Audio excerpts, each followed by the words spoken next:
With the advent of the 2015-16 campaign, Premier League clubs have seen an upturn in ticket sales, predominantly to women.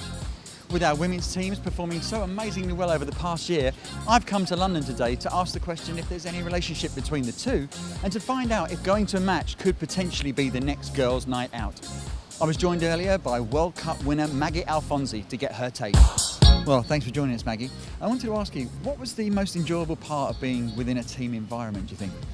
Well, the most enjoyable part would probably be just having people around me, being able to socialise, and we all had the same goal, so we're all very driven about wanting to win a World Cup or just wanting to beat an opposition. We were very much geared to the same thing.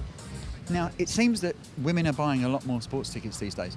Do you think that there could be the potential for going to a match to become, like a girls' night out, a bottle of wine beforehand and a meal?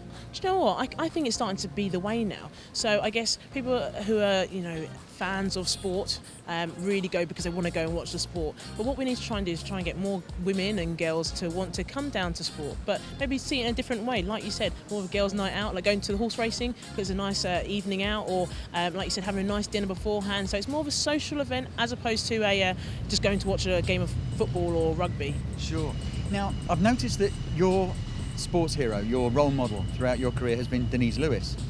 Now, what do you think would be the biggest thing that would encourage younger girls to have more female sports role models? Because obviously there are a lot of male role models still within women's sport. Yeah, do you know what the biggest thing will be? I think it was having more of it on TV. So what's really good now is as time has gone on, we're starting to see more women's sport on TV. So women's football's on quite regularly now, so people can associate with some of the best women football athletes. For me, athletics was always on TV, so Denise Lewis was a huge role model for me, and Jessica Ennis is now for many other young girls coming through. So I honestly think if we can get more of it on TV, that will make a big difference, because then young girls can probably watch it and start to associate themselves with top and up and coming athletes. Excellent.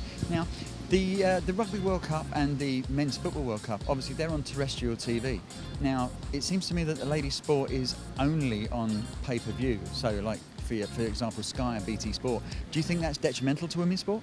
I think it is, if I'm honest. I think it's great that Sky Sports and the other paid sort of broadcasters have the sport on TV, which is great because we need that. We need more coverage.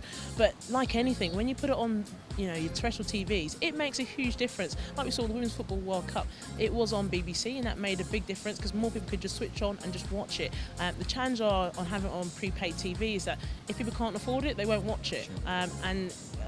It's really hard with women's sport. You almost don't want to almost cut people off for that pure purpose. Do you think the funding is starting to pick up in women's sport, whereas obviously with the Women's Super League on Sky Sports, do you think that there's more money coming into women's sport now?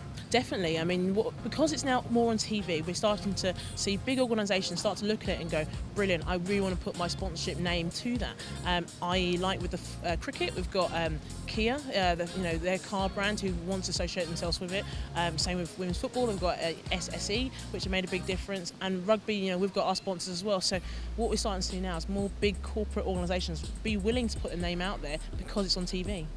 Now, I'm sure you've got a lot of friends within sport, but you probably have a lot of friends outside sport as well. So what do you think would make them get together with a bottle of wine in front of the TV and watch a sporting event? If I'm honest, probably the good-looking guys. That's always a big topic, really. But if I'm honest, maybe just bring people together. That's quite a nice thing. I think in the day and age that we're in, everyone comes back from work and they go straight to bed usually, or watch TV. What would be nice is that if we can have more of probably a European feel where everyone comes out of their home to watch a sporting event, and I think that will make a big difference. If we can encourage more women, more girls to say, actually, if you can come and watch a sporting event at home with your friends, that will be more social than you effectively just going home straight after work. Well, listen, Maggie, thank you so much for your time. I'm sure there are websites you can guide people to if they want to find out more about women's sport. Yeah, the best thing to do would be to definitely go onto the RFU website, where you can find out how to join a local rugby club and be part of it. But I suggest more girls and women to get involved in the sport. Well, Maggie Alphonsi, thanks for your time. Thank you.